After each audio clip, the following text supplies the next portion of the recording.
Sir, the budget has been variously described and criticized as one that increases the burden of the common man, one which gives concessions to the rich and encourages foreign investments. I agree, sir, that it is all this and much more. But it certainly is not a highwayman's budget. To my mind, sir, the budget is sincere, conscientious, and at the same time, it is a bold effort on the part of the finance minister, who is charged with heavy responsibility of finding resources for the third 5-year plan. This plan, to my mind, sir, is not at all ambitious in view of our needs. It may be looked upon as a rather heavy demand, but looking to our needs, it is not very ambitious.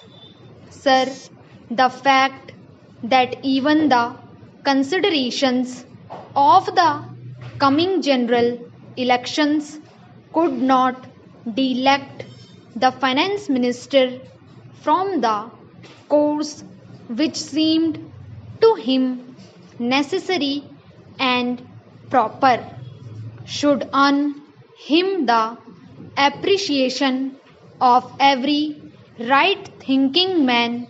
The common man's interest, as I said, is nearer to our hearts than perhaps some others can claim, or at least it is equally nearer to us. And yet there come times in a nation's history when it becomes necessary for the people to postpone the fruits of their labor and enterprise to secure the future. Here also, sir, opinions may differ according to the Communist Party. Such a time came during the last Great War when they were exhorting people, the common people, to contribute their full might to the war effort.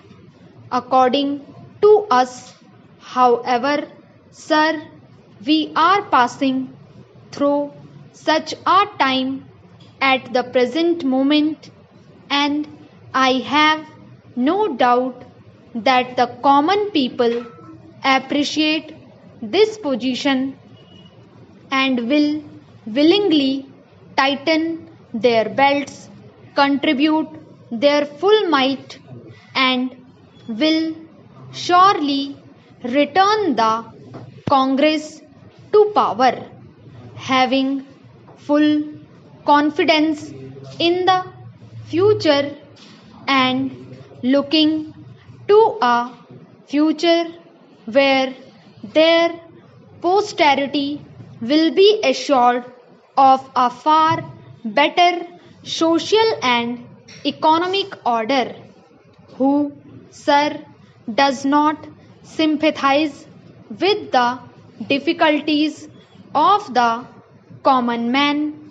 As a matter of fact, most of us come from that class, and I am sure the finance minister would have liked to do away with some of the levies.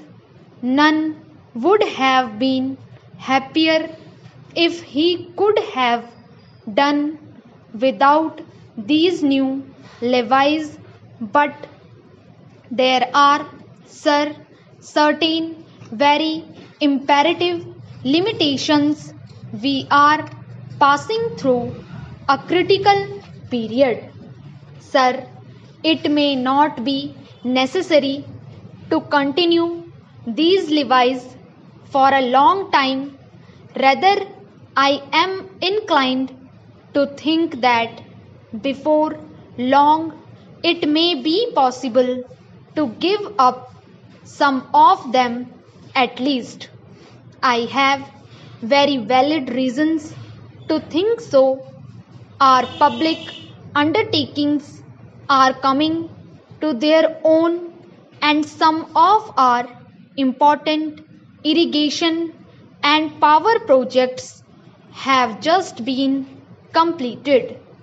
Some others are nearing completion, and in due course, I think in the very near future, they must yield returns. This will go a long way to lighten the burden of the common man. We might, sir, also resort to some other ways. I suggest that we might take to public trading in some specific items of export and import. That would also certainly go a long way and help us. The private corporate sector has been steadily growing and has been developing capacity. It is sure to benefit from all these present concessions and develop greater capacity. This sector must come forward to meet new demands for taxation in the future. I agree that so far as indirect taxation is concerned, it has reached the saturation point, but the corporate sector, growing as it is in strength, in vitality, and in capacity, will not, I am sure, shirk its responsibility to contribute to the common fund. I wish, sir, the committee which had been appointed to go into where the additional national income had gone, had entered upon its labors a bit earlier and had made its findings available to us. I do not want to state its findings, but I have a feeling that the committee, when it concludes its labors, will come to the conclusion that a major portion of this additional national income has gone into the pockets of a comparatively small number of men, small number of individuals, and it is they who must in future contribute their share to the country's taxation needs, because the profits they have earned are not all due to their own efforts and enterprise only. To a very large measure, they are the result of the economic policies of the government and due to certain other circumstances to which they did not contribute anything. Therefore, there is ample justification for the two taxes, the capital gains tax and the excess profits tax. I need not go in detail into all the reasons that my honorable friend has explained earlier so lucidly, but I must say that I entirely agree with them all.